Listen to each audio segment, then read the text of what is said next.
दक्षिणी विस्तार था वो क्या था बाबू? दैमाबाद, दैमाबाद। और इसका जो पूर्वी विस्तार था वो क्या था बाबू? आलमगीरपुर, आलमगीरपुर, ठीक है। और उसके बाद क्या था बाबू?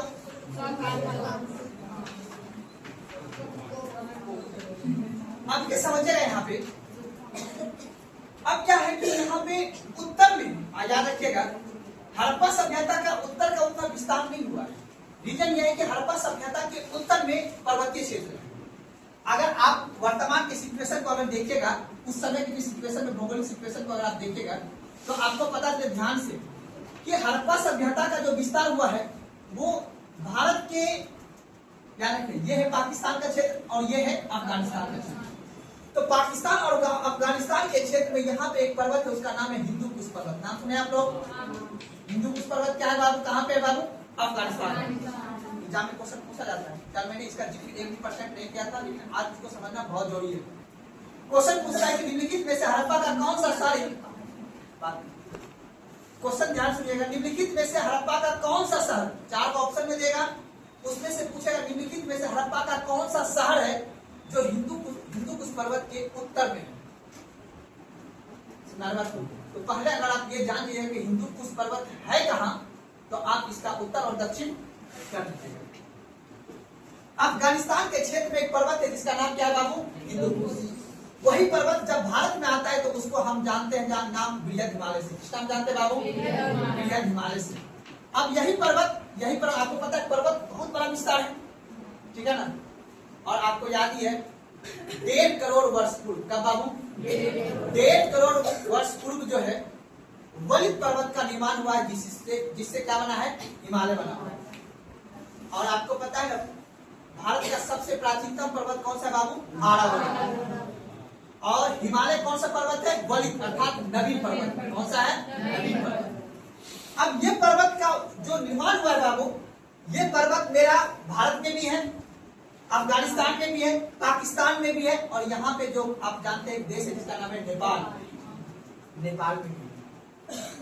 अब याद रखना है, भारत में इसे हम लोग बृहद हिमालय के नाम से जानते हैं, अफगानिस्तान में इसे हिंदू कुश के नाम जानते हैं, और पाकिस्तान में इसे हम सुलेमान के नाम जानते हैं। किस नाम जानते हैं बाबू? और नेपाल में इसको हम महाभारत, क्या बोलते हैं बाबू? महाभारत पर्वत या महाभारत श्रेणी के नाम से जानते हैं। अब मैंने ये क्यों बताया आपको? इसलिए बताया कि बाबू हड़प्पा सभ्यता बृहद हिमालय के, अब बताओ ये दक्षिण है या उत्तर है? दक्षिण है ना। तो इसको हम बोलते हैं मांडा। क्या बोलते हैं बाबू? मांडा। अब यहाँ से एक नदी बाबू निकलती है, उस नदी का नाम है झेलम नदी। क्वेश्चन पूछेगा कि हड़प्पा सभ्यता का विस्तार, उत्तरी विस्तार कहाँ पे है? मांडा में। अब बताओ, बृहद हिमालय अगर ऑप्शन में दिया तो भी ठीक है, कोई दिक्कत नहीं है। अगर ऑप्शन में आपको, ठीक है ना, ट्रांस हिमालय देगा, ट्रांस हिमालय भी दे सकता है, काराकोरम भी दे सकता है, पीर पंजाब भी दे सकता है। क्वेश्चन रहेगा हिस्ट्री का, लेकिन भूगोल के प्रभाव से वो आपसे सवाल पूछ लेगा, ठीक है ना। तो मांडा जो बाबू शहर है ना, मांडा के यहाँ के जो निवासी थे ना, इसको यहाँ पे ऊनी कपड़ा, ऊनी समझते हो ना, ठंडी वाला कपड़ा, ऊनी कपड़ा का साक्ष्य प्राप्त हुआ है इसी मांडा से। अफीम की खेती जो है, अफीम का थोड़ा थोड़ा साक्ष्य जो है ये मिला हुआ कहां से? क्यों? क्योंकि यहाँ भौगोलिक ऐसा सिचुएशन है। अब देखो बाबू, अब इसके जस्ट आप दक्षिण में आओगे तो क्या, कौन सा मैंने बताया महाराष्ट्र में बाबू? दैमाबाद। क्या बताया बाबू? दैमाबाद। अब ये हड़प्पा सभ्यता का दक्षिण विस्तार है। अब बाबू देखो, उत्तर में कमी है और दक्षिण में ज्यादा। अब यहाँ अभी तक जो वर्तमान में हुआ है, उत्तर प्रदेश का एक जगह है जिसका नाम है मेरठ, और मेरठ में ही उस जगह का नाम है क्या बाबू? आलमगीरपुर। तो ये हो गया आपका आलमगीरपुर। और पाकिस्तान में याद रखना, पाकिस्तान के अब जो ये सुलेमान का जो पर्वत है ना बाबू, सुलेमान के पर्वत के ही क्षेत्र में कई सारे यहाँ पे दर्रे हैं, और यहाँ पे जो मिट्टी है वो है कौन सा मिट्टी बाबू? बलूचिस्तान के क्षेत्र में मरुस्थलीय, और इसी मरुस्थलीय क्षेत्र में एक पड़ता है जगह जिसका नाम है सुको। अब याद रखना, यहाँ से इसको मिलाएंगे, ठीक है ना, और इसके बाद यहाँ, और उसके बाद यहाँ, और उसके बाद, तो इसको बोल देता है कि जो हड़प्पा, इसको मिटा दो, ये जो है हड़प्पा सभ्यता का त्रिभुजाकार। कौन सा है बाबू? हड़प्पा सभ्यता को जो भौगोलिक आकृति है वो क्या है? त्रिभुजाकार। क्या है बाबू? त्रिभुजाकार। ये एग्जाम में पूछता है सवाल, ठीक है ना। तो आकृति हुआ कौन सा बाबू? त्रिभुजाकार आकृति हुआ, ठीक है ना। तो उत्तर में मांडा, पश्चिम में आलमगीरपुर, दक्षिण में जैनाबाद और पश्चिम में कोई दिक्कत नहीं, दिखा भी देंगे, इसका टेंशन नहीं लेना। अब एक चीज में और आपका ज्ञान को इंप्रूवमेंट, क्योंकि हमें यहाँ की जो, अब देखो शहर तो हम जान लेंगे और शहर से जो साक्ष्य प्राप्त हुआ उसको तो याद करना ही पड़ेगा। इसमें बाबू कोई ट्रिक नहीं है, जो साक्ष्य मिला है उसको याद करना पड़ेगा कि कौन कौन से साक्ष्य कौन से शहर से प्राप्त हुआ। अब हमको एक बात बताइए, जो चीज अपना महेशपुर बाजार में मिलेगा, क्या वही चीज आपका दरभंगा बाजार में मिलेगा? या जो चीज दरभंगा में मिलेगा वो आपकी खगड़िया में मिलेगा? क्यों? क्योंकि दरभंगा की भौगोलिक परिस्थिति अलग है और यहाँ की भौगोलिक परिस्थिति अलग है। किसी भी वस्तु का उत्पादन होना, या वो कृषि के क्षेत्र में हो या औद्योगिक के क्षेत्र में हो, किसी भी चीज का उत्पादन होना वहां के भौगोलिक सिचुएशन में पड़ता है। अब मैं आपको कोई भी चीज को याद कैसे रखना है, जब आप पढ़ोगे ना तो आप ये सोचना कि आखिर ये चीज यहाँ से ही क्यों प्राप्त हुआ, आखिर हड़प्पा सभ्यता से जो कोई साक्ष्य मिला, क्यों मिला वहां से। तो वहां की अगर आप भौगोलिक सिचुएशन समझ जाओगे तो आपको थोड़ा सा याद करने में आसानी हो जाएगा। मैं ये नहीं कह रहा हूं कि पूरा आसान हो जाएगा, पर समझने में आसानी हो जाएगा। समझ मेरी बात? तो अब देखो भौगोलिक सिचुएशन, अब बाबू ये क्या है ना, ये पूरा का पूरा इसका जो अधिकतर क्षेत्र कहाँ पे बाबू? दलदलीय क्षेत्र या मरुस्थलीय क्षेत्र में, ठीक है। और कुछ मात्र एक शहर है जिसका नाम है हड़प्पा, लोथल, कालीबंगा। कौन सा बाबू? हड़प्पा, लोथल, कालीबंगा। और एक नाम सुनो, धोलावीरा। लोथल और धोलावीरा कहाँ पे है? गुजरात में। और कालीबंगा कहाँ पे है? आगे बोले तो राजस्थान में। अब राजस्थान आपको पता ही है कैसा मिट्टी है? ऊंट का साक्ष्य कहाँ से मिलेगा? कालीबंगा से कि लोथल से? इस बात को समझ के रखना। अब बताओ, आपसे पूछेगा ध्यान से, मैं डटवा नहीं रहा हूं, बस मैं समझा रहा हूं आपको। आपसे बोलेगा नौ का चित्रण का साक्ष्य कहाँ से मिला? नौ चलेगा रेतीला मिट्टी में, लोथल से या तो धोलावीरा से। अभी मैं डटने नहीं बोल रहा, बस समझने बोल रहा हूँ, ऑप्शन में काटने बोल रहा हूँ। तो ऑप्शन को कैसे काटना है, ठीक है ना, बस रटना नहीं, समझना है थोड़ा सा।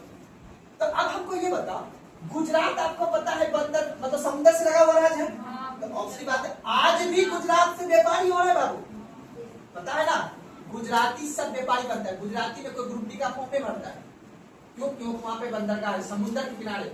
यहाँ से लेके जो भी राज्य है बाबू यहाँ तक, वो सब टोटल 9 राज्य है अपना देश का, जो कि समुद्र से सीमा साझा करता है, जो कि वहां पे नौकरी के मारना नहीं पड़ता, वहां पे व्यापार आराम अच्छा से चलता है वहां पे। अब बाबू हम बात कर रहे हैं हड़प्पा सभ्यता करके, यहीं तक अभी साक्ष्य मिला है, इधर की आप बात आगे समझेंगे, वो छोड़ दो, जो बस पढ़ेंगे। बस आपको ये समझना है, धोलावीरा कहाँ पे बाबू? गुजरात। लोथल कहाँ पे है? और रोपड़ कहाँ पे है? पंजाब में, ठीक है ना। अब बताओ राखीगढ़ी,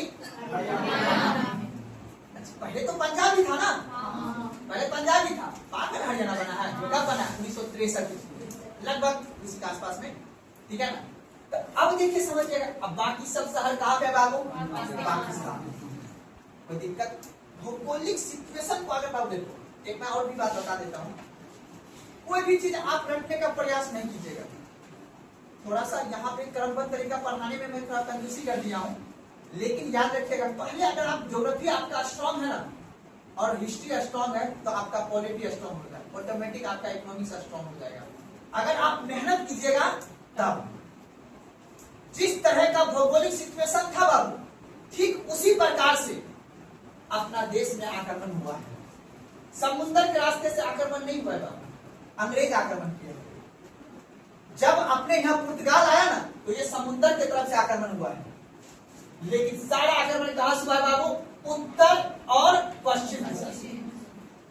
चाहे वो अलेक्जेंडर सिकंदर होगा 356 ईसा पूर्व में, आपको पता ही है ना, तो 326 ईसा पूर्व में अलेक्जेंडर सिकंदर होगा, चाहे वो मोहम्मद बिन कासिम हो, चाहे महमूद गजनी हो, चाहे मोहम्मद गौरी हो, चाहे जितने भी अलाउद्दीन खिलजी हो, कुतुबुद्दीन ऐबक हो, जितने भी शासक होगा, सब कहाँ शासन करेगा? इधर से। उस समय घोड़ा था, नौ का उत्पत्ति अपना इधर। जब नौ का उत्पत्ति हुआ तब अंग्रेज आया समुद्र के किनारे से, इधर से। समझ में आता? ये है भूगोल पढ़ने से आपको इतिहास की समझ बनेगी। तो खैर मैं आपको जो अभी समझाने का बस मैं ये प्रयास कर रहा हूँ कि हम जिस सिविलाइजेशन, जिस सभ्यता के बारे में पढ़ रहे हैं, उस सभ्यता पे भूगोल का क्या प्रभाव है, आपको समझने में कितना आसानी होगा। पहली बात, शहर अभी बता देंगे, टेंशन नहीं लेना है। सबसे पहले हम शहर के बाद उस सभ्यता, जब शहर से परिचित हो जाएंगे तब हम पूरा होल सभ्यता का, इस पूरा सभ्यता का हम ये जानेंगे कि यहाँ की राजनीतिक स्थितियां क्या थी या कैसे थी। जैसे आज मेरा जो भारत देश है, क्या हम सब दिन आजादी थे देश में? सब दिन यहाँ लोकतंत्र था। 1950 में बाबू लोकतंत्र आया है, उससे पहले यहाँ पे राजतंत्र था। अंग्रेज के द्वारा बनाए गए कानून से हम लोग चलते थे। उससे पहले यहाँ पे मुगल का शासन था। आज से 200 साल, ज्यादा नहीं बाबू, 400 साल पहले यहाँ पर था। पता है ना आपको? 1500 ईस्वी में कौन शासन कर रहा था यहाँ पे? अभी चल रहा है 2026। तो मेरा कहने का मतलब ये है कि राजनीतिक परिस्थितियां किस तरह की थी आज से 4500 वर्ष पहले। तो राजनीतिक परिस्थितियां यहाँ पे निर्भर करती थी किस पे? भौगोलिक परिस्थितियां पे। समझ में आता है? उसके बाद जो यहाँ की सामाजिक परिस्थितियां होगी, सामाजिक स्थितियां जो होगी, जैसे वर्तमान का आज देखो बात, ध्यान सुनना मेरी बात को। आज मोदी जी आए, मतलब लोकतंत्र आया देश में, संविधान बना, तब ना आज आपका अधिकार को आपको मिल पा रहा है। अगर संविधान में आपके अधिकार को नहीं लिखा जाता तो क्या आपको मिल पाता? नहीं मिल पाता। तो राजनीतिक स्थिति बेहतर हुआ तभी ना आपकी सामाजिक स्थिति बेहतर हुआ। समाज में आज हर किसी को गरिमापूर्ण जीवन जीने का अधिकार मिला है ना जी? मिला है? मिला है। समानता का अधिकार मिला, सब कुछ का अधिकार मिला है।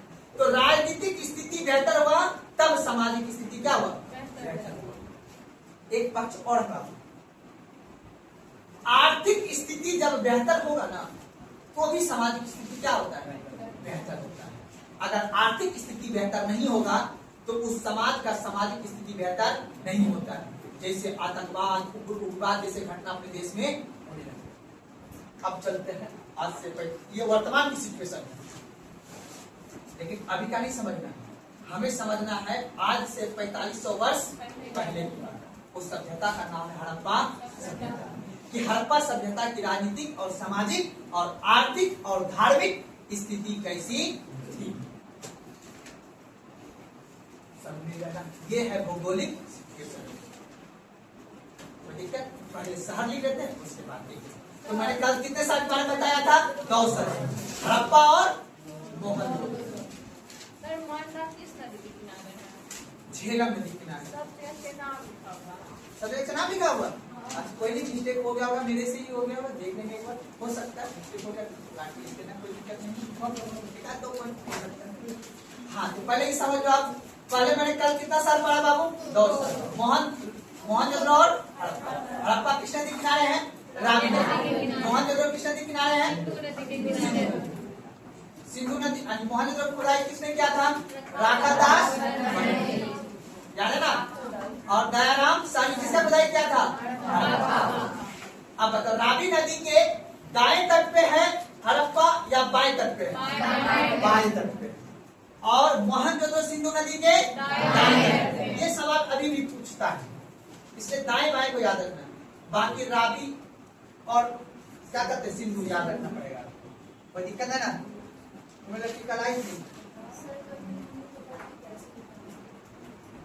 चलिए लिखा सर, आप लोग क्या लिखाएंगे जी? अब यहाँ से जितना बात हम आपको बताएं उन सभी बात को बाबू एकदम दिमाग में बैठा के रखना है, नहीं तो बाबू फिर गड़बड़ हो जाएगा।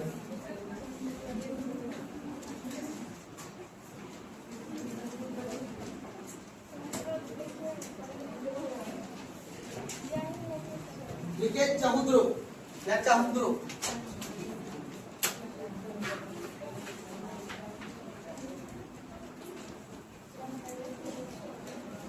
बड़ी लो होगा, बड़ी लो। चमुद्रो या चमुद्रो, जैसे लिखा उसी तरह लिखिएगा। डैश देख लीजिए,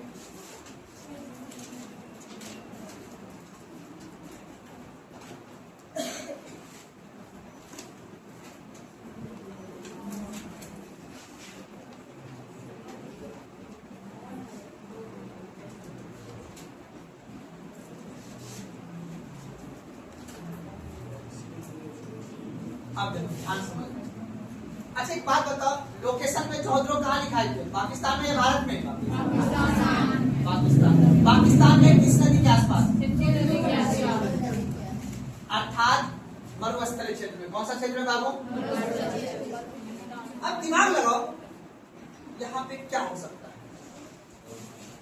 सोच, तुम ही सोचो, हमने करते हमने सोचो, तुम लोग सोचो कि चौधरो शहर जो है मरुस्थलीय भूमि में, ठीक है ना?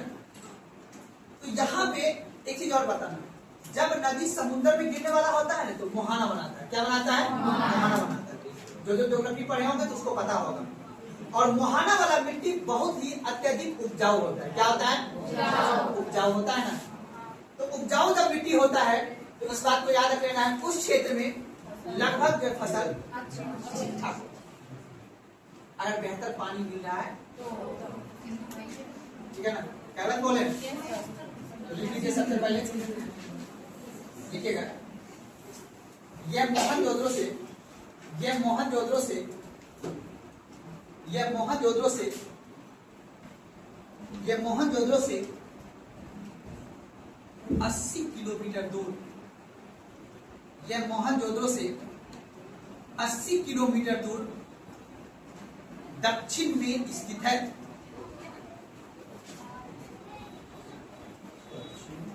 दक्षिण में स्थित है। इसकी खोज 1931 में, इसकी खोज 1931 में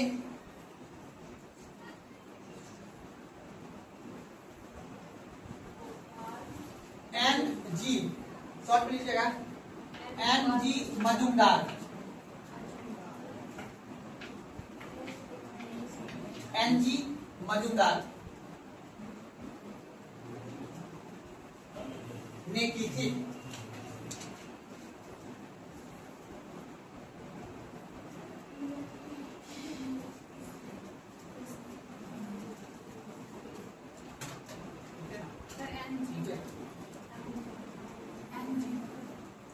क्या पूरा नाम है? क्या बोले? एन.जी. नाम हमें भी नहीं पता है। एन का नहीं पता, जी से गोपाल है। लिखेगा, लिखेगा इसे, लिखिए इस शहर से, इस शहर से, इस शहर से झांगड़ संस्कृति, झांगड़ संस्कृति, इस शहर से झांगड़ संस्कृति का साक्ष्य प्राप्त हुआ है।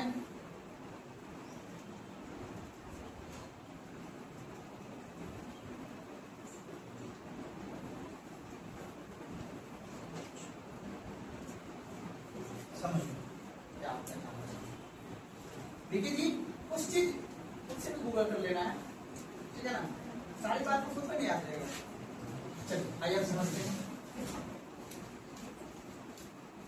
एक होता है झांगड़, ठीक है ना, याद रखिएगा झांगड़ संस्कृति। एक होता है झूमर संस्कृति, नाम सुने? इष्ट में, अभी वर्तमान में इष्ट में। याद रखिएगा जहां पे हमेशा लगभग जो है सूखा रहित क्षेत्र, कौन सा हो? सूखा रहित क्षेत्र। जहां पे शहरीकरण का विकास नहीं हुआ, क्या नहीं हुआ हो? शहरीकरण। और शहरीकरण का विकास का वो दो क्षेत्र में नहीं होता है, मतलब धीमा होता है। एक पर्वतीय क्षेत्र और एक मरुस्थलीय क्षेत्र, क्योंकि ना तो वहां पे कोई उद्योग है और ना ही वहां पे कोई कृषि है। पर्वतीय क्षेत्र में कोई उद्योग नहीं होता है बाबू, वहां पे लगभग आदमी टूरिज्म पे डिपेंडेंट रहता है। सिक्किम में, सिक्किम का आदमी किस पे डिपेंडेंट है? टूरिज्म पे। अरुणाचल प्रदेश का आदमी टूरिज्म पे, उत्तराखंड का आदमी टूरिज्म पे डिपेंडेंट है। सुनार बात को वहां पे आदमी जब टूरिज्म जाता है, कैलाश पर्वत की यात्रा करते हैं, तब वहां पे दिनचर्या चलता है। क्या बोले? माइनिंग होता है, ये बात सत्य है, लेकिन माइनिंग से वहां पे व्यक्ति को रोजगार कम प्राप्त हुआ है। रीजन ये है कि जितना हमें लागत लगाते हैं उतना भी प्रॉफिट हमें नहीं हो पा रहा है। टूरिज्म से ज्यादा वहां पे विकसित है, समझ आ रहा है? ज्यादा जो जॉब देगा उस सेक्टर को मानेंगे ना। माइनिंग से कितना का जॉब देगा? 2 लाख, 5 करोड़ 6 करोड़ लगभग जनसंख्या है, 2 लाख मैंने एग्जाम्पल दिया, लगभग 30 से 40 कवर जॉब है ना माइनिंग। आपको पता ही मजदूर वगैरह फंसने का चांस ज्यादा है, लेकिन जो टूरिज्म से है ना वहां पे वो बहुत पैसा कमाता है। जम्मू कश्मीर, लद्दाख, हिमाचल प्रदेश और उत्तराखंड, ये सभी राज्य। अब देखिए समझिएगा, झांगर संस्कृति जो है, जहां पे संस्कृति का मतलब जहां पे शहरीकरण का विकास नहीं होता है ना, तो वहां पे जो छोटे मोटे घर बनाए जाते हैं, ठीक है ना, तो वहां उसको क्या बोलते हैं हम लोग? झांगर संस्कृति। हड़प्पा सभ्यता का एकमात्र ये स्थल है जहां पे क्या है? झांगर संस्कृति का प्रतीक मिला है। सुनार बात को ना, ये एग्जाम में पूछता है।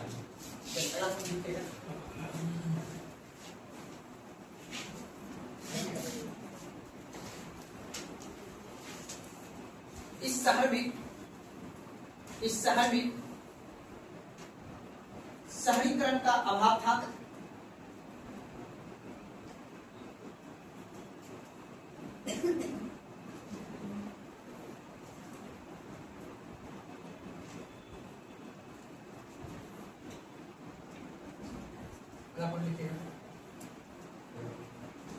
यहां से प्राप्त साक्ष्य, देखिएगा, यहां से प्राप्त साक्ष्य,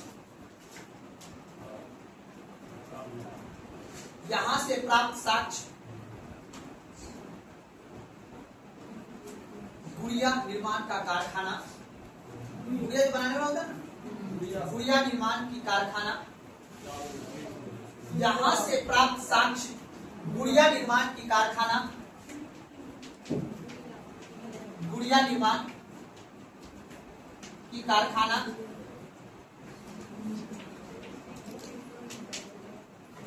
उसके बाद देखिएगा अगला point,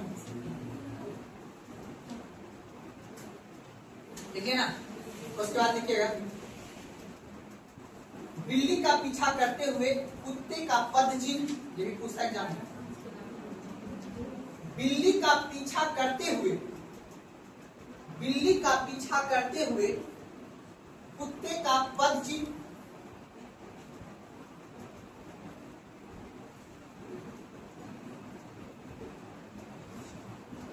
coma, comma, comma lipstick,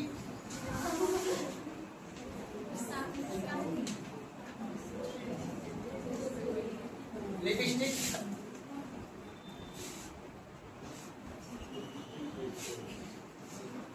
comma बैलगाड़ी,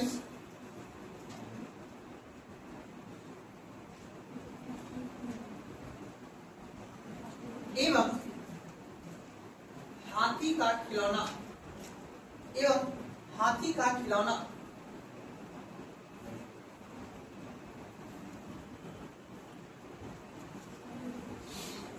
अर्थात यह शहर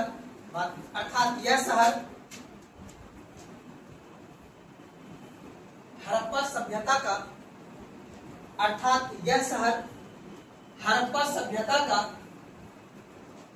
औद्योगिक केंद्र था। अंडरलाइन कर दीजिएगा, औद्योगिक, अर्थात हड़प्पा का यह शहर औद्योगिक केंद्र था।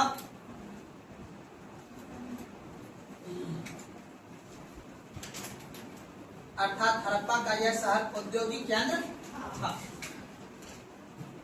एग्जाम में पूछता है 3 सवाल चौधरों से। पहला, सौंदर्य, महिला का सौंदर्य प्रश्न भी लिखा जाता है, या आसान भाषा में क्या लिखा रहेगा? लिपस्टिक का साक्ष्य हड़प्पा सभ्यता के किस स्थल से मिला है? तो क्या बोलोगे? और दूसरी बात, हड़प्पा सभ्यता के औद्योगिक केंद्र के नाम से कौन सा शहर जाना जाता है? लगाइए आप 8 4 3।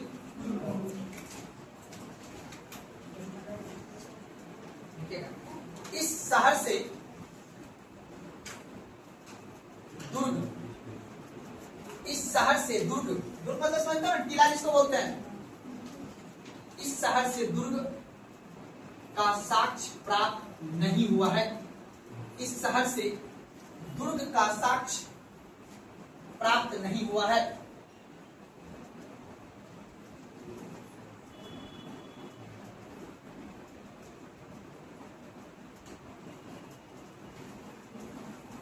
कोई दिक्कत?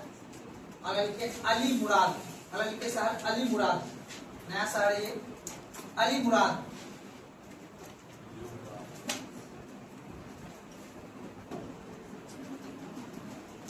दो बार का हुआ लिपस्टिक का साक्ष्य कहां से मिला है? चौधरी से। हड़प्पा सभ्यता का अर्थात सिंधु घाटी सभ्यता का उद्योग किसे कहा जाता है? चौधरी से। बाकी ये थोड़ा सा पद वाले क्वेश्चन पहले पूछ चुका है, पूछ सकता है। यानी दिल्ली का पीछा करते हुए कुत्ते का पद चिन्ह कहां से मिला है?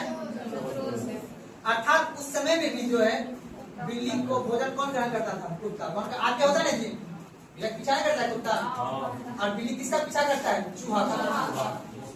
सबके सब वो एनवायरनमेंट का बात है, फूड प्रोसेसिंग, ठीक है ना। चलिए अगला लिखिए अली मुराद, लिखिएगा यह पाकिस्तान के सिंध प्रांत में है, यह पाकिस्तान के अली मुराद, शहर का नाम लिखिएगा अली मुराद, यह पाकिस्तान के सिंध प्रांत में है,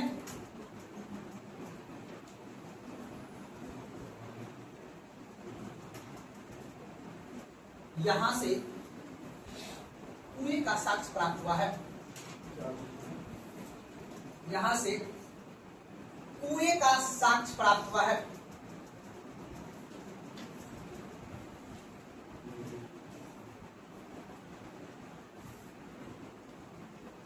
अर्थात यह ग्रामीण स्थल था, अर्थात यह ग्रामीण स्थल था।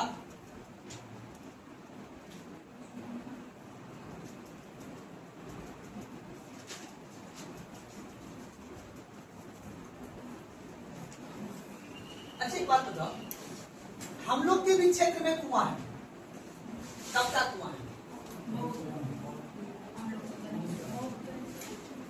आजादी के समय का कुछ कुआं है और कुछ आजादी से पहले का है।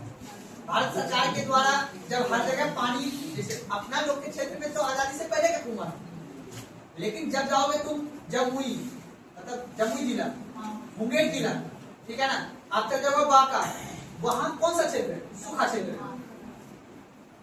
तो भारत सरकार के द्वारा उस क्षेत्र में पानी को स्थिर रखने के लिए, ठीक है ना, कुआं का विकास किया गया, कुआं की खुदाई किया गया था। और सबसे पहले देखो तुम कुआं का साक्ष्य मिला है हड़प्पा सभ्यता में, और उसके बाद दिल्ली सल्तनत के शासक के द्वारा जो है ना कुआं का खुदाई करके काम, यानी कुआं के माध्यम से सिंचाई किया जाता था, ठीक है ना। याद रखना है इस शहर का नाम, इस शहर का नाम क्या है बाबू? अली मुराद। अगला लिखे टॉपिक लोथल, इंपॉर्टेंट एक्स्ट्रा रहेगा लोथल। लोथल पे इंपॉर्टेंट, लोथल कहाँ पे जाए बाबू? गुजरात में। गुजरात बोले तो भारत में।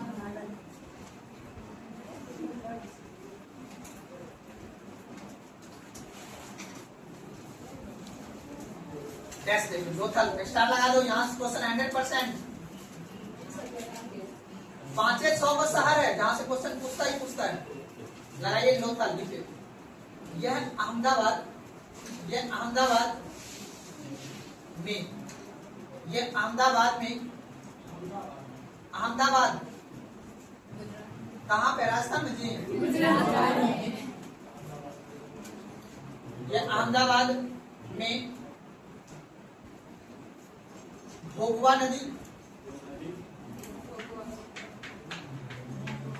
भोगवा नदी एवं साबरमती नदी, भोगवा नदी एवं साबरमती नदी के संगम पर स्थित है।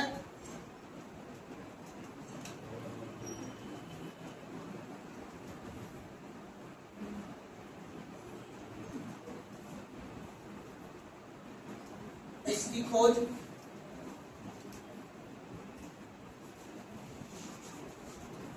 इसकी खोज 1957 में 1957 इसकी खोज 1957 में S.R. रॉ ने की थी। S.R. रॉ ने की थी।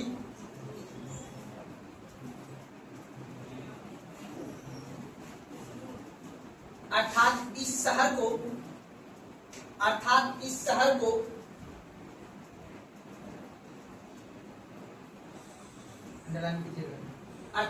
शहर को लघु हड़प्पा एवं लघु मोहनजोदड़ो कहा जाता है। अर्थात इस शहर को लघु हड़प्पा एवं लघु मोहनजोदड़ो कहा जाता है। अंडरलाइन कीजिएगा, पॉइंट पूछा गया एग्जाम में और पूछने का भी संभावना बनता है। क्यों? क्योंकि पाकिस्तान से हमें ये झगड़ा रहता है, तो हम भी जैसे वो अपना टूरिज्म का विकास कर रहा है ना, कहाँ पे, मोहनजोदड़ो हड़प्पा में, ठीक उसी प्रकार हम भी लोथल और कालीबंगा और राखीगढ़ी में, याद रखना मेरी बात को।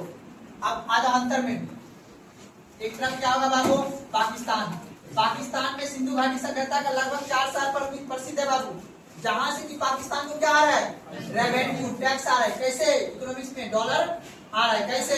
तो वहां पे क्या आ रहा है, टूरिज्म आ रहा है। ठीक उसी प्रकार हमारा भारत देश भी क्या कर रहा है, अपना भारत देश में तो याद रखना है, राजस्थान का क्या, कालीबंगा, और गुजरात का लोथल और धोलावीरा, और उसके बाद हरियाणा का रोपर, और उसके बाद पंजाब का रोपर, इन सभी क्षेत्र को हम क्या कर रहे हैं, विकास कर रहे हैं। आप बताओ। अच्छा एक बात अभी बता देता हूँ ध्यान से, पहला का पीछे वाला ध्यान सुनो, यहाँ पे बहुत काम का बात बताता हूँ, ध्यान सुनो। अच्छा एक पूछता है कि यूनेस्को के हेरिटेज में भारत के कौन कौन से शहर शामिल है, पूछता है ना क्वेश्चन। एक वो पूछता है कि रामसर स्थल के अंतर्गत भारत के कौन कौन से शहर स्थित है। आप देखो ध्यान से, अभी बता देता हूँ क्योंकि आगे सवाल पूछूंगा, एग्जाम में भी आएगा। अभी एक बार मैं समझा देता हूँ आपको। देखो जो यूनेस्को है ना बाबू, ध्यान सुनना, अभी बताता हूँ। यूनेस्को इसका गठन किया गया 1971 में, यह है फ्रांस में। कहाँ पे बाबू, फ्रांस, ठीक है। इसका देखो क्या है, यूनेस्को का कहना है विश्व स्तर पर, कहाँ पे बाबू, विश्व स्तर पर जो एकदम संस्कृति परंपरा का जो अनूठा योगदान हो, यानी संस्कृति परंपरा का एक अनूठा क्या हो, पहचान रखता हो, ठीक है ना, अनूठा संस्कृति का, या फिर कोई भवन, एक अनूठा भवन बनाया गया हो जो विश्व लेवल पर क्या हो, प्रसिद्ध हो, एक संस्कृति का, एक भवन का, ठीक है, जो पहचान रखता है ना, उन सभी को हम कहा रखते हैं, यूनेस्को के हेरिटेज के लिस्ट में रखते हैं। जैसे अपना यहाँ कुल अभी वर्तमान में जो है बाबू 43 ऐसा शहर है या भवन है जिसको हम कहा रखे हैं, यूनेस्को के लिस्ट में रखे हैं। कोई दिक्कत? जैसे एग्जांपल देता हूं, जैसे चंडीगढ़ शहर मेरा यूनेस्को के अंतर्गत आता है बाबू। विश्व चंडीगढ़ गए हो कभी? यूट्यूब पे चले जाना,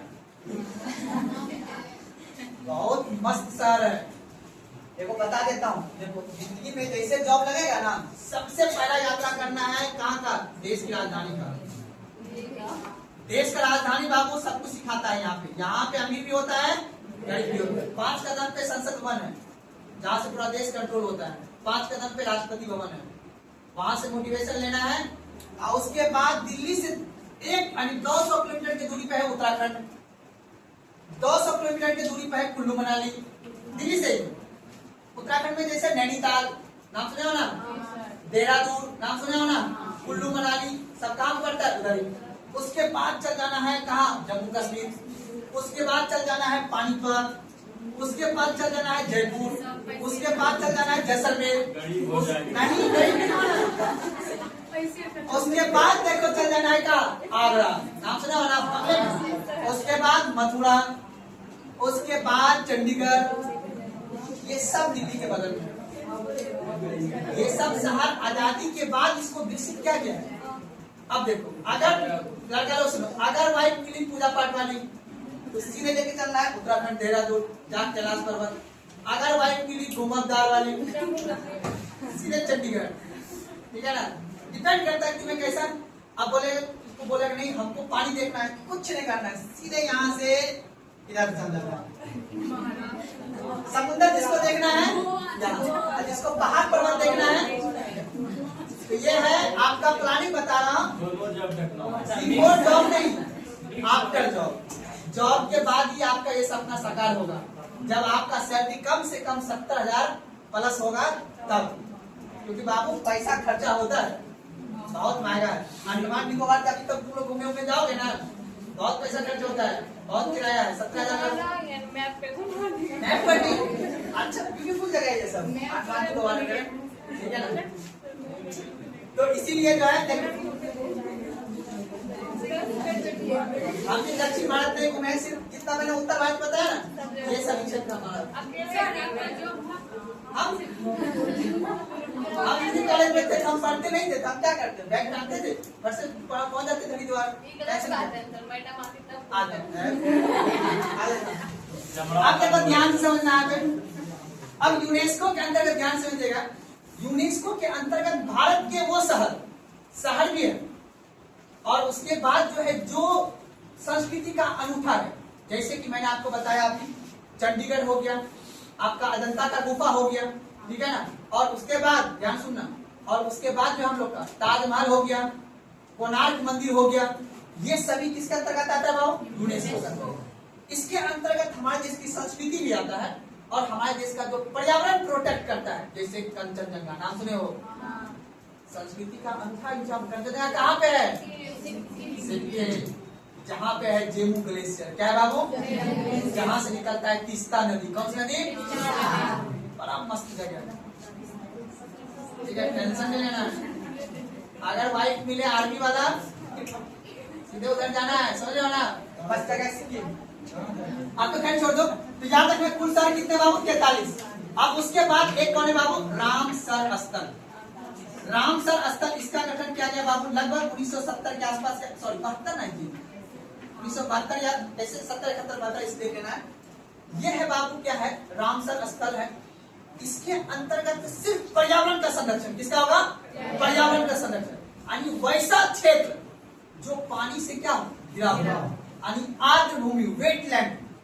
सुना हर बात को ना, जैसे पर्यावरण को जो संरक्षित करता हो, जैसे पक्षी का, ठीक है, पेड़ पौधा का, जीव जंतु का, जो पर्यावरण का संरक्षण करता होगा, वो किसके अंतर्गत आएगा बाबू? रामसर स्थल के अंतर्गत। इसके अंतर्गत संस्कृति नहीं आएगा। हमारे देश में अभी कितना वेटलैंड की संख्या है बताओ, तो बता सकते हो कितना है जी? 95 या 96? 96 की संख्या बताई थी लास्ट क्लास में। तो 96 रामसर स्थल है, और यूनेस्को कितना है? 43 का। तो ये खैर करंट अफेयर का सवाल आता है, तो याद रखना है। तो अपन लोग का जो है लोथल वगैरह जो है यूनेस्को के अंतर्गत आता है, ठीक है ना। तो इसलिए जान जाना संस्कृति के अंतर्गत ये काम होता है। चलिए लिखिए आप क्या लिखे थी? SR राव के द्वारा, अच्छा हाँ, क्या लिखे थे? लघु हड़प्पा और लघु मोहनजोदड़ो। अलग वर्ड लिखिएगा, सारा बात एकदम इंपॉर्टेंट है। अलग लिखिएगा। लोथल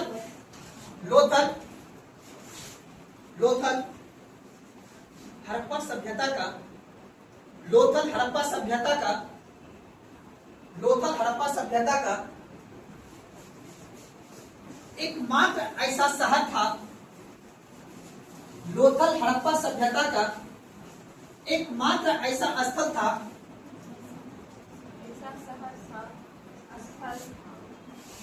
एकमात्र ऐसा स्थल था, स्थल था जो बंदरगाह के लिए प्रसिद्ध था, जो बंदरगाह के लिए प्रसिद्ध था।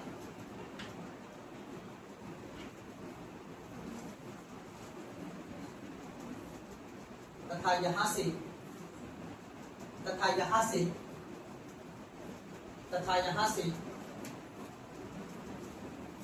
पश्चिम एशिया के लिए, यहाँ से पश्चिम एशिया के लिए व्यापार होता था। यहाँ से पश्चिम एशिया के लिए व्यापार होता था।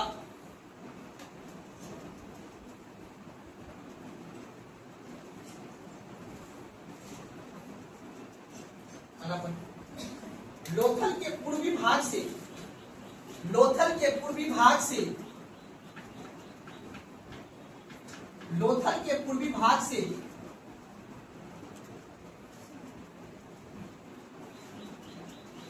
डाक यार्ड,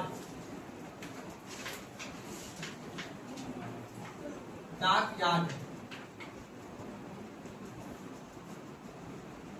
डाक यार्ड, बैठ लिखिएगा जहाज का गोदी,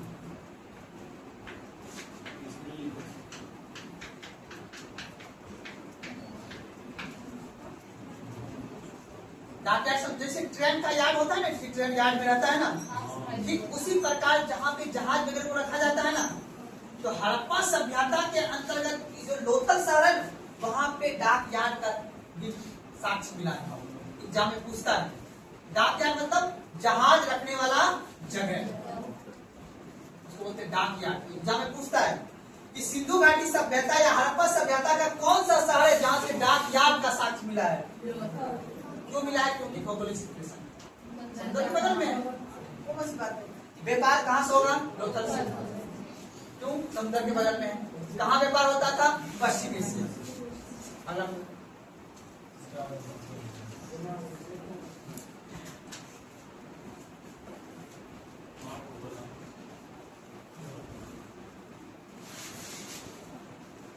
देखो, इसको एक गोदीबाड़ा भी एग्जाम में पूछा है, गोदीबाड़ा, ठीक है ना, गोदीबाड़ा, ठीक है ना।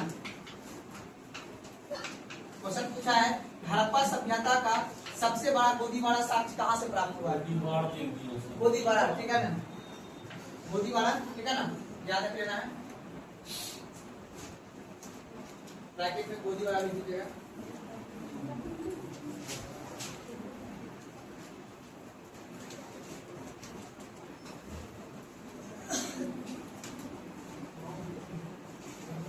एग्जाम में बहुत टफ क्वेश्चन पूछा है, उसको लिख लेते हैं, मजा आ जाएगा। लिखो तो पॉइंट लिखेगा, उसी कीजिए।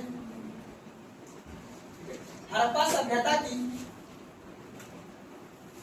सबसे बड़ी संरचना, हड़प्पा सभ्यता की सबसे बड़ी संरचना, एग्जाम में क्वेश्चन पूछा है।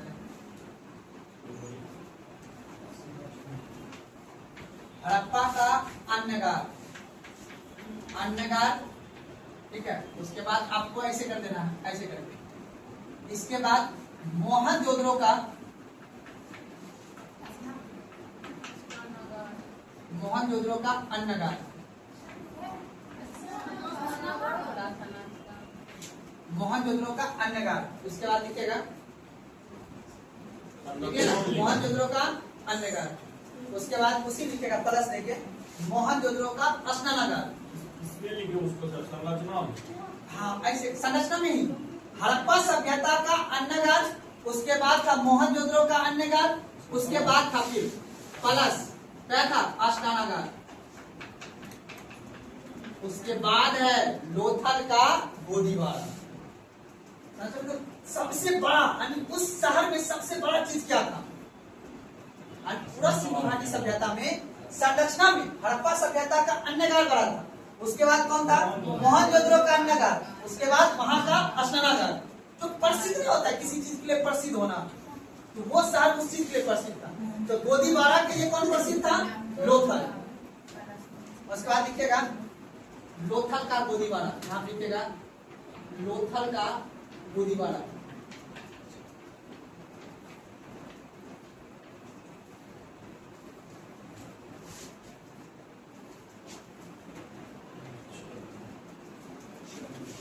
इसको बोलते हैं हड़प्पा सभ्यता का, सिंधु घाटी सभ्यता का, तत्पूर्वी सभ्यता का संरचना।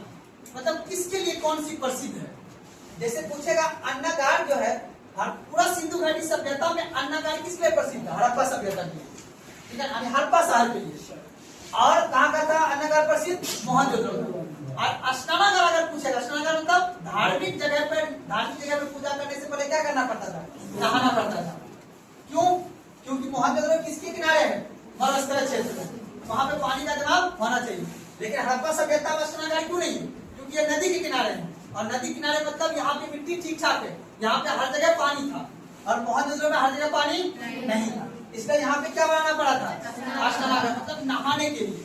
बात करो। उसके बाद लोथल का क्या है, गोदी वाला, मतलब डाक यार्ड, जो प्रसिद्ध था। और ये पूरा क्षेत्र में जो 3 शहर था ना, लोथल, हड़प्पा और मोहनजोदड़ो, ये तीनों शहर देख लो किस किस चीज के लिए प्रसिद्ध। ये एग्जाम में क्या मुझसे लगा के पूछ दिया जाता है, एक दिमाग में थोड़ा बैठा लेना। चलिए अगला पॉइंट लिखिए।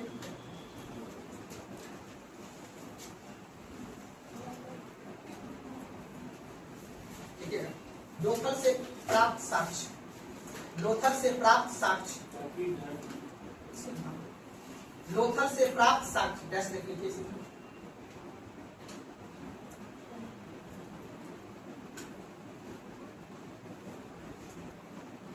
लिखिएगा। अच्छा एक बात बताओ एकदम प्यार से, अभी गुजरात में किस चीज का उत्पादन होता है, अभी अभी और मिट्टी कैसा पाया था, काली मिट्टी। काली मिट्टी किस किस चीज के लिए हो सकता है, धान का हो सकता है ना, तो धान का विकास मिला गुजरात से। गुजरात में क्या है, दिमाग लगा देना, ठीक है ना।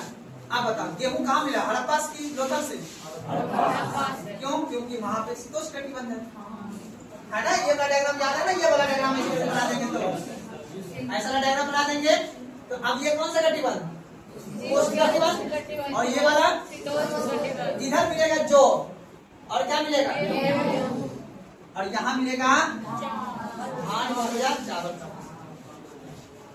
प्राप्त साक्ष्य लिखेगा। चावल का प्रथम साक्ष्य, चावल का प्रथम साक्ष्य कहाँ से, ज्यादा नहीं लिखा होगा, बस समझ लेना है। चावल का प्रथम साक्ष्य, ब्रैकेट उसी को बोलेंगे धान, ठीक है ना जी। पूछेगा धान का साक्ष्य कहाँ से मिलेगा, क्या बोलोगे, लिखा दिए चावल, ठीक है ना, कॉमन सेंस का बात है। लिखिए फारस की मोहर, फारस, फारस, फारस की खान याद है, क्यों मिला यहाँ से फारस की मोहर, क्योंकि ये बंदरगाह है और यहाँ से व्यापार।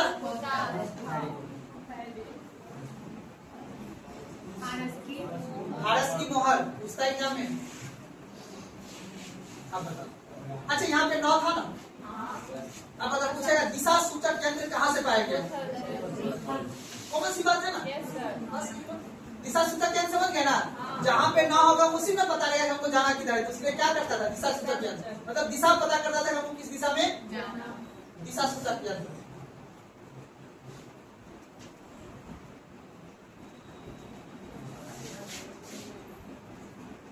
एक बात ध्यान देना, अग्निकुंड, अग्निकुंड, हाँ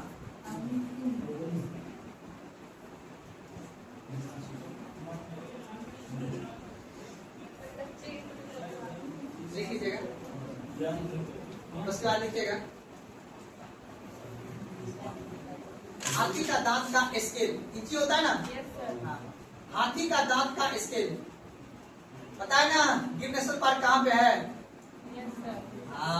गिर नेशनल पार्क में क्या पाया जाता है, हाँ, इसीलिए हाथी आज भी वहाँ है और पहले भी वहाँ, बदला कुछ नहीं है। हाथी का दांत का स्केल, हाथी दांत का स्केल,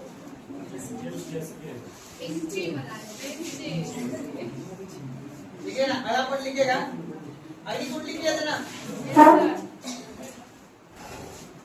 अगला पॉइंट लिखिएगा। लोथल के मृदभान पर, लोथल के मृदभान मतलब मिट्टी के बर्तन, लोथल के मृदभान पर, अगला पॉइंट सर, हाँ हाँ, लोथल के मृदभान पर कौवा और लोमड़ी का चित्र,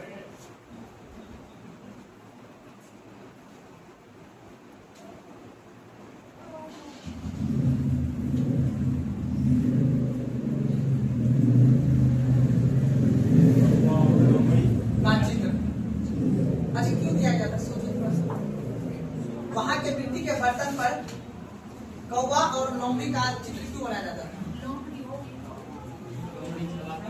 चराग का कहानी किस में रहा था, पंचतंत्र की कहानी, चालाक लौंडी की कहानी। अच्छा, प्रतीक का मतलब क्या होता है? उसको एडॉप्ट करना है, मतलब वो संस्कृति का भाग है कि नहीं? Yes sir. देखिएगा, चालाक लौंडी का पंच कथा, उसी के नीचे, हाँ, चालाक लौंडी का पंच कथा।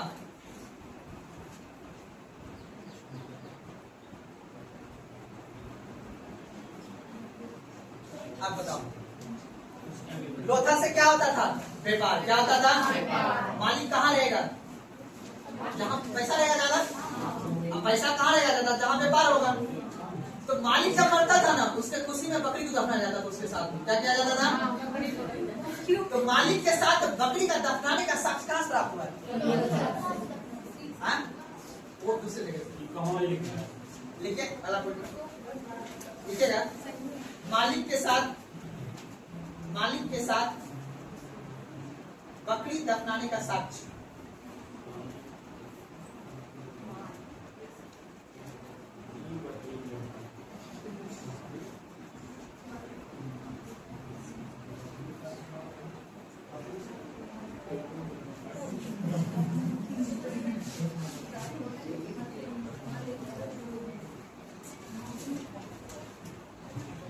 अब बताओ, जब नाव वाला समुद्र में जाता है, पूजा पाठ करता है ना जी, समुद्री देवी का नाम तो कुछ होगा ना? जल पड़ी। है ना? तो उसका नाम तो लिख लेना है आप लोग को। एक नाम पीछे लिखिएगा, लोथल की समुद्री देवी का नाम सिकोतरी माता। लिखिएगा, लोथल की समुद्री देवी का नाम, लोथल की समुद्री देवी का नाम सिकोतरी, सिकोतरी माता, सिकोतरी माता।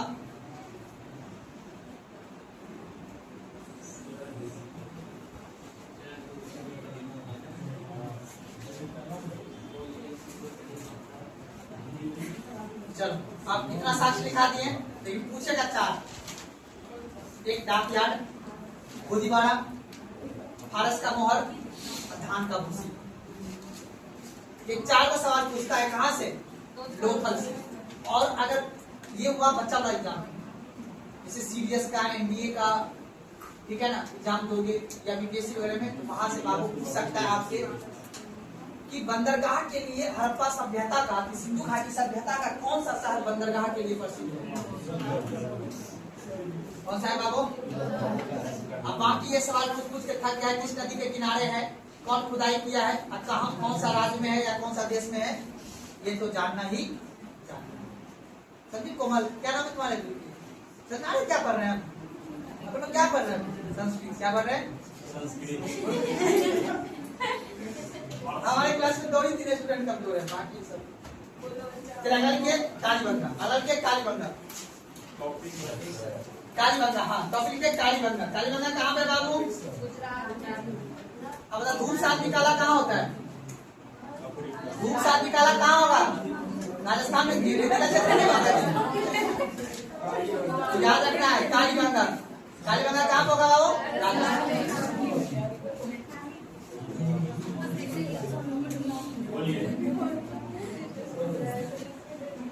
अब देखना बाबू, ध्यान सुनना। एक जगह है कालीबंगा। अब बता, हनुमान जी कैसा होता है? काला की गोरा?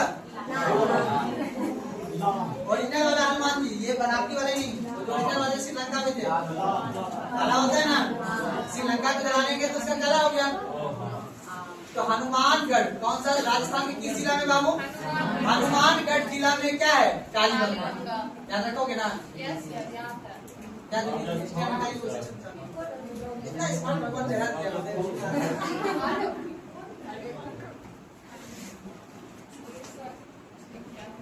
चलिए, अब बाबू देखो, ये कौन सा शहर है बाबू? कौन सा राज्य है? राजस्थान। राजस्थान में क्या बाबू? कालीबंगा। अब बताओ, कालीबंगा कौन सा जिला में बाबू? हनुमान। हनुमान क्या है बाबू? कालीबंगा। देखते हैं, यह राजस्थान के, यह राजस्थान के हनुमानगढ़ जिला में स्थित है।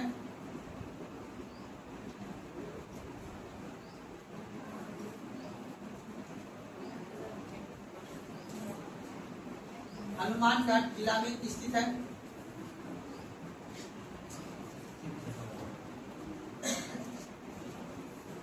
आप सुन जाते हैं इसके बाद। अच्छा पहले इसका सोच के बताओ भौगोलिक सिचुएशन। एक लेकिन हाँ एक यहाँ पे बिंदु है। यहाँ से पहले नदी बहती थी, उस नदी का नाम था सरस्वती माँ। क्या नाम था? सरस्वती नदी, है ना। तो उस समय के साथ क्या हो गया? विलुप्त। अब जब विलुप्त हो गया तो यहाँ का आदमी कैसे जीवन जिएगा? नदी पर निर्भर था। और नदी क्या करता है? सिंचाई करवाता है। सिंचाई करवाता है तो यहाँ के आदमी एग्रीकल्चर में। तो इस क्षेत्र में कालीबंगा के क्षेत्र में याद रखना है जूते हुए खेत का साक्ष्य। इसका मिला बाबू? जूते हुए खेत का साक्ष्य मिला है। यहाँ पे सिंचाई होती थी पर कम मात्रा में होती थी। सरसों और चना का साग, चना का साग कहाँ से मिला? सरसों और चना का साग। और याद रखना वैसा फसल यहाँ होगा जिसको कम पानी या ज्यादा पानी? कम पानी। तो शाहरुख खान का जो सरसों का खेत है उसको ज्यादा पानी की कम पानी?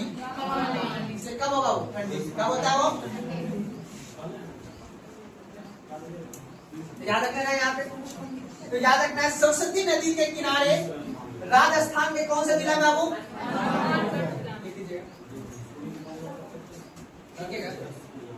राजस्थान के हनुमानगढ़ जिला में स्थित है। इसका खोज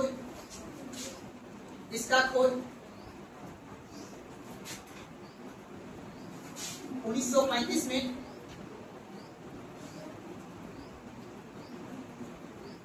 इसकी खोज 1935 में अमलानंद घोष घोष क्या बोले?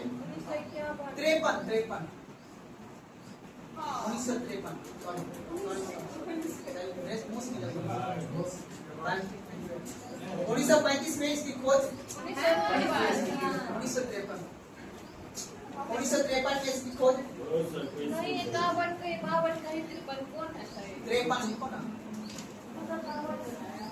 1953 में इसकी खोज अमलानंद घोष के द्वारा की गई। तथा यह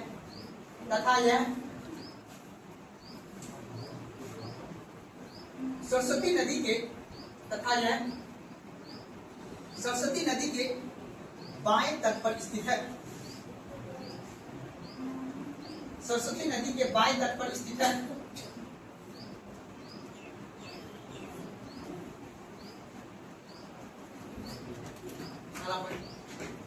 दशरथ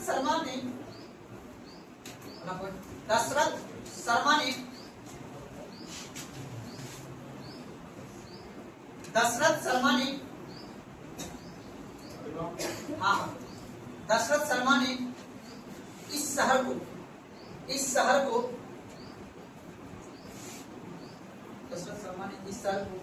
हड़प्पा सभ्यता का तीसरी राजधानी कहा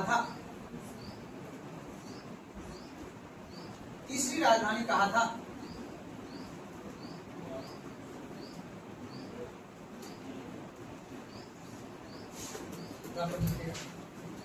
कालीबंगा से प्राप्त साक्ष्य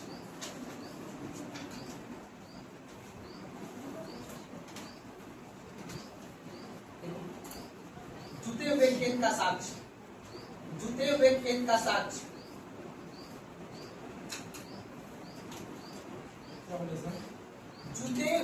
खेत का साक्ष्य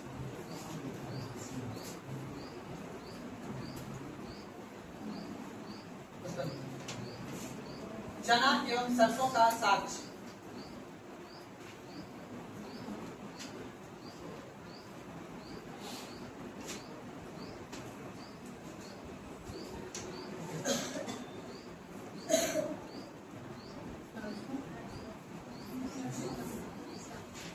चना एवं सरसों का साक्ष्य लिखिएगा।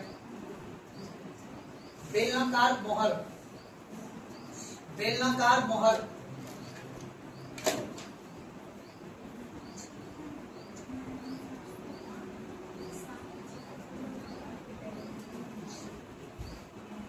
अब बताओ ध्यान से सुनना। जब इधर पानी नहीं होगा, सूखा वाला क्षेत्र होगा, तो यहाँ पे पक्की ईटा का घर बनेगा कि कच्ची ईटा का घर बनेगा? क्यों? क्योंकि ठंडा रहेगा, है ना? समझा रहे बात को ना? पक्की ईटा का घर उधर नहीं है। मात्र पूरा हड़प्पा सभ्यता का एकमात्र ऐसा शहर है, कौन सा? जहाँ पे कच्चे यानी कच्ची ईटे का घर बना हुआ है, यानी कच्चे ईटे का साक्ष्य प्राप्त हुआ है। बाकी हड़प्पा, मोहनजोदड़ो, धोलावीरा, जितना भी पढ़े हमने, वहां से कौन सा मिला है? पक्की ईटा का साथ। तो ढूंढ लाख लिख लोगे तो ज्यादा बेहतर होगा। देखिएगा, देखिएगा,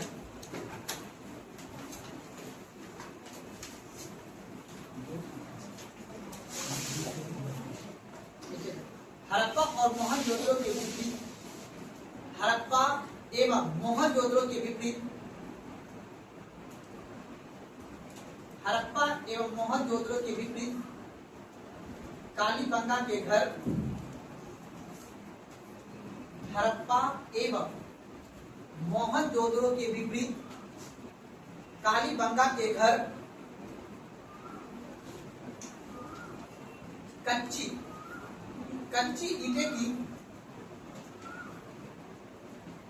ईटे की बनी थी। अब बताओ, जहाँ पानी कम होगा वहाँ नाला की जरूरत है? याद रखना है, कालीबंगा ही एक ऐसा शहर है जहाँ पे जल निकासी का प्रावधान नहीं था, अर्थात नाला विहीन यहाँ पे क्या था? जल निकासी था। लेकिन सबसे अब बताओ, पटना में नाला बना हुआ है ना, सेम टू सेम आज से हड़प्पा सभ्यता वैसे, यानी हड़प्पा शहर वैसे था जैसे आज का पटना है। मतलब कंपेयर करके बता रहा हूँ। जैसे देखो कि अब हड़प्पा की तुलना में कालीबंगा एक गरीब शहर था, मोहनजोदड़ो की तुलना में कालीबंगा एक गरीब शहर था, भौगोलिक सीमा था, लेकिन लोथल भी ठीक ठाक था, लोथल टक्कर दे रहा था मोहनजोदड़ो और किसका? कालीबंगा, हड़प्पा का। तो यहाँ पे अब बताओ, पैसा पे ठीक ठाक किस क्षेत्र में होगा? तो यहाँ पे नाला वगैरह अच्छा बनेगा, हर घर में शौचालय इधर होगा, इधर होगा नहीं। तो याद रखें, यहाँ पे जल निकासी का कोई प्रावधान कहाँ पे? कालीबंगा में नाली का साक्ष्य नहीं था, कालीबंगा में नाली का साक्ष्य नहीं था, अर्थात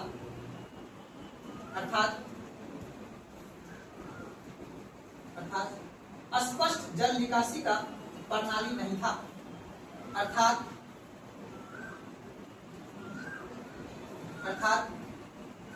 स्पष्ट जल निकासी का प्रणाली नहीं था।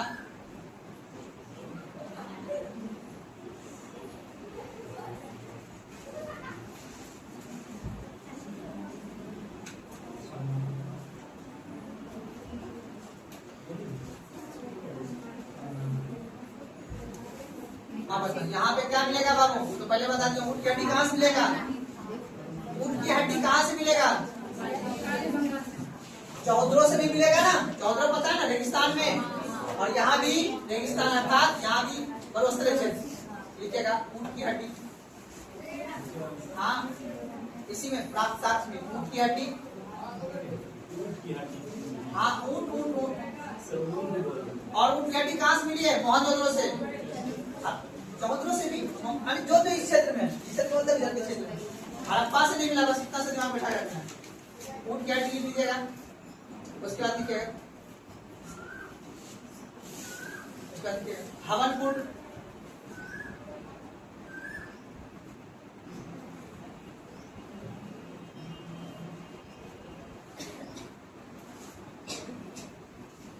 ठीक है ना? उसके बाद लिखिएगा खोपड़ी का चिकित्सक,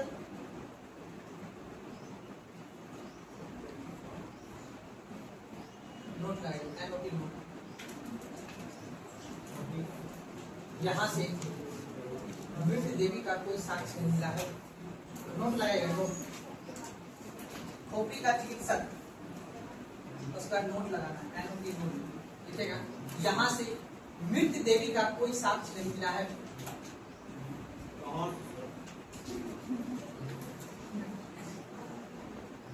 यहाँ से मृत देवी का साक्ष्य कोई साक्ष्य नहीं मिला है। मतलब मृत देवी क्या है? वही मृत देवी बोलो या मातृ देवी। मातृ देवी मतलब समझ लो ना क्या होता है। इसमें मतलब औरत का पूजा होता था वहाँ। हाँ, जिसके अंतर्गत देवी देवता में महिला का नाम पूजा होता था ना, उसको बोलते हैं मृत देवी या मातृ देवी बोल सकते हैं। यहाँ से मृत देवी का कोई साक्ष्य नहीं मिला। ठीक है, तो जगह लिखिए बनवाली। बनवाली, हाँ फर्स्ट है बस बनवाली।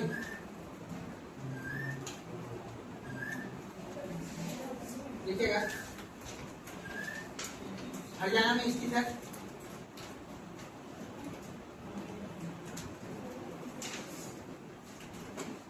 बता हरियाणा कहाँ भौगोलिक सिचुएशन क्या है? यहाँ पे जो अच्छा कत्ल होता होगा ना, आज ना हरियाणा है, उससे पहले तो पंजाब क्षेत्र होगा। पंजाब क्षेत्र होगा तो क्या होगा यहाँ पे? शीतोष्ण या उष्ण? हरियाणा में था, देखिए यहाँ पे इस क्षेत्र में समृद्ध लोग रहते थे। इस क्षेत्र में समृद्ध मतलब समझते हो ना, अमीर लोग, समृद्ध लोग रहते थे।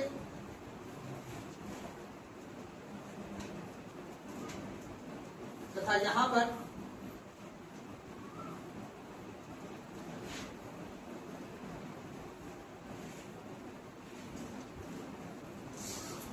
जल निकासी प्रणाली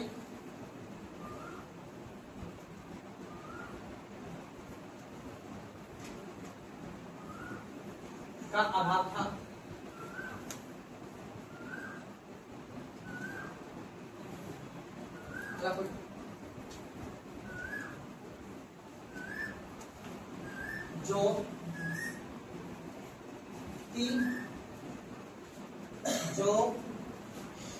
जो समझते हो ना, तिल, सरसों, इन सभी का साक्ष्य मिला है।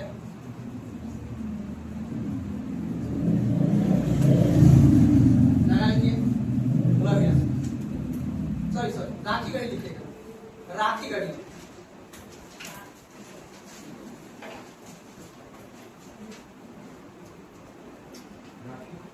राखी गढ़ी हरियाणा के हिसार जिला में स्थित है। हरियाणा के हिसार जिला में स्थित है।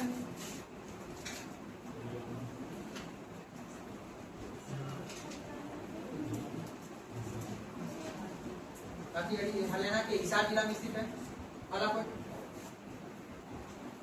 यह शहर सिंधु सभ्यता का 5वें बड़े नगर है। यह शहर सिंधु सभ्यता का 5वें बड़े नगर है।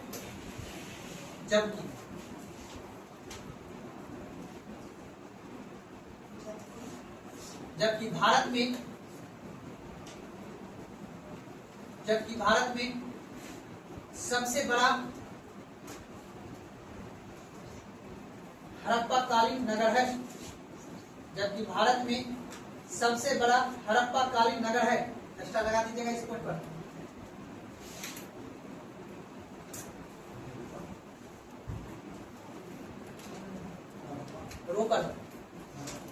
रोपर बोले तो गेहूं रोपने कहाँ जाता है आदमी? धान रोपने जाता है। याद रखना है किसी तरह दिमाग में सब बात। देखो बहुत बात हंसी मजाक में याद करोगे तो ज्यादा मजा आएगा। ठीक है ना, बहुत पढ़ना है। अभी तो मंत्र भी याद रखना है वैदिक में। ठीक है ना, इतना आसान नहीं है। ठीक है, रोपर। ठीक है, पंजाब में जल्दी लिखना है। पंजाब में रोपर, पंजाब में सतलज नदी के पंजाब में सतलज नदी के बाएं तट पर स्थित है।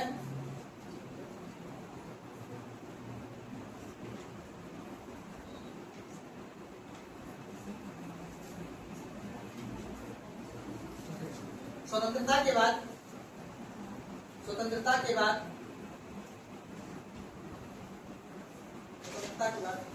भारत में खोजा गया यह प्रथम स्थल है। स्वतंत्रता के बाद भारत में यह खोजा गया यह प्रथम स्थल है। जबकि दूसरा कालीबंगा है।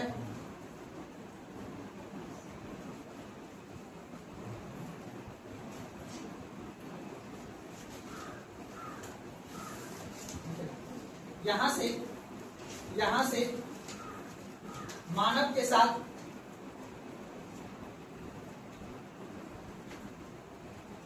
कुत्ते को दफनाने का साक्ष्य प्राप्त हुआ है। यहां से मानव के साथ कुत्ते के दफनाने का साक्ष्य मिला है।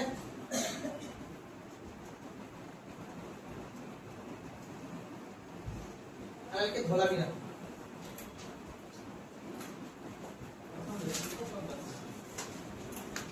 यहां से क्या लिखे जी, मानव के साथ कुत्ते के दफनाने के साक्ष्य।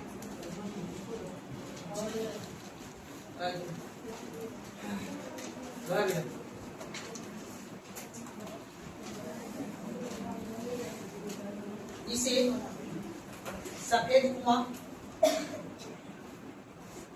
इसे सफेद कुआं या आयताकार नगर कहा जाता है। इसे सफेद कुआं इसे सफेद कुआं या आयताकार नगर कहा जाता है।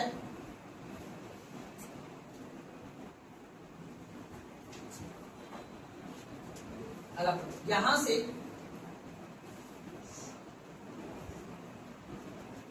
सुनामी, चक्रवात एवं 16 तालाब का साक्ष्य मिला है।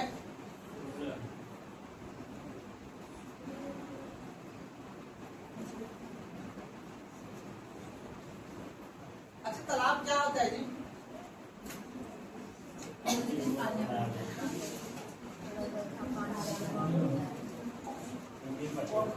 तालाब का नाम सुना? तालाब क्या होता है? याद रखना है। अगर इसके चारों ओर स्थल हो, बीच में क्या हो? पानी हो, जस्ट लाइक झील। अगर पहाड़ों क्षेत्र में है उसको क्या बोलेंगे? झील। अगर वही मैदानी इलाका में उसको क्या बोलेंगे? तालाब। अब तो समझो। अब तो ये कहाँ पे बाबू? पता क्या क्या प्राणी बाबू? लोथल। क्या प्राणी बाबू? क्या प्राणी है? धौलावीरा। के धौलावीरा एक समुद्र के किनारे है और समुद्र के किनारे ये क्या आता है? चक्रवात। क्या आता है बाबू? चक्रवात आता है। इसलिए यहाँ पे पूछेगा चक्रवात का साक्ष्य कहाँ से मिला है? धौलावीरा से। और उसके बाद जब चक्रवात आता है तो पानी का तूफान आता है, और पानी का तूफान आता है तो जिस वजह से वहां पे पहले से आदमी गड्ढा खोद के रखता है ताकि उसमें पानी रुक के रह सके। फिर उससे हम क्या कर लेंगे? सिंचाई कर लेंगे। क्या कर लेंगे? सिंचाई। इसलिए यहाँ पे तालाब बनाया जाता है। तो देखना, जब गुजरात में पढ़ा होगा सोलंकी वंश वगैरह, वहां के शासक भी तालाब वगैरह बनाने का कार्य किया था। ठीक है, इसलिए याद रखना यहाँ पे तालाब का साक्ष्य और चक्रवात और तूफान का साक्ष्य भी यहाँ से प्राप्त हुआ।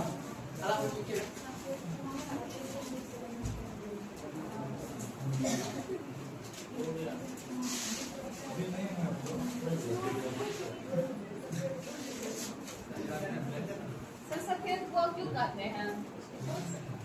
देखो, सफेद कुआं या ब्लू कुआं भी बोल सकते हैं। आपको पता है ना कि ये क्षेत्र जो है, आप दिमाग लगाओ, जूट कैसा होता है, यानी कपड़ा जो होता है, जूट वगैरह जो होता है ना, वो कैसा होता है? गोल्डन नहीं होता है। अब देखो, आपने सुना होगा सफेद हाथी, सुना हो ना? सुना है ना जी? कहाँ पाया जाता है? थाईलैंड के, अपना भारत में बताओ।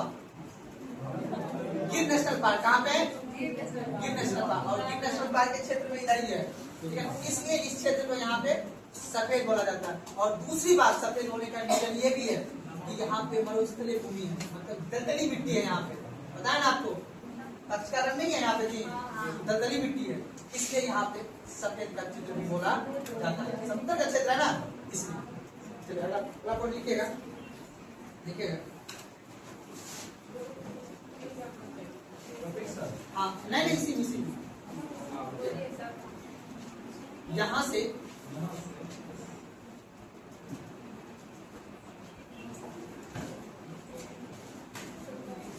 खगोलीय, यहाँ से खगोलीय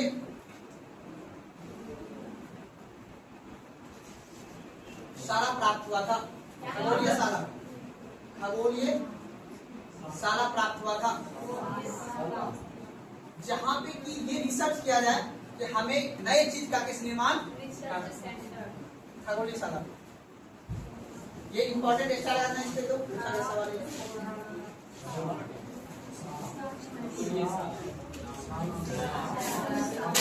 खगोलीय साला प्राप्त किया गया, अलग पर लिखेगा। यहाँ से खेल स्टेडियम, यहाँ से खेल स्टेडियम,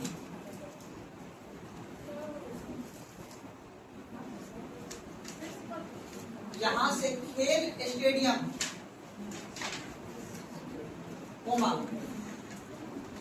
बांध निर्माण,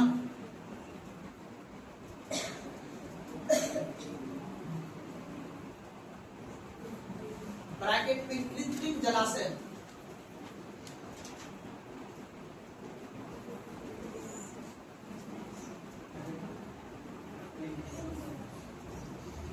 इन सभी का साक्ष्य मिला है।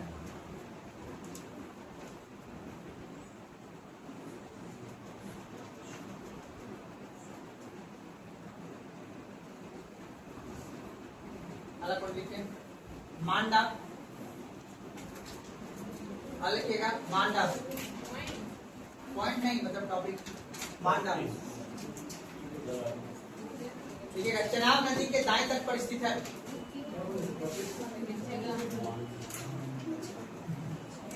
चेनाब नदी के दाएं तट पर स्थित है।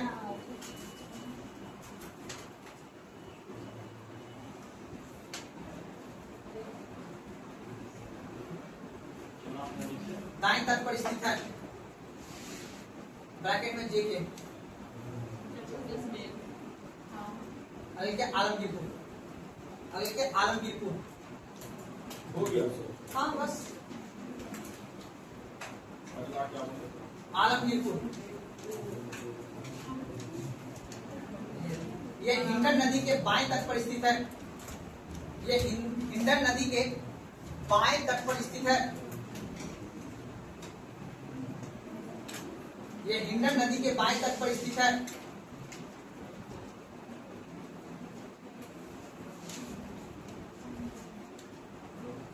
ब्रैकेट में यूपी मेरठ।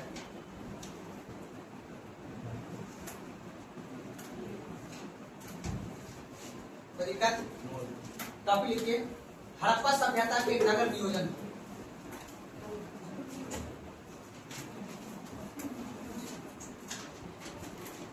हड़प्पा सभ्यता के नगर नियोजन। क्या बोले सर? हड़प्पा सभ्यता के नगर नियोजन, ठीक है। बंद कीजिए जी।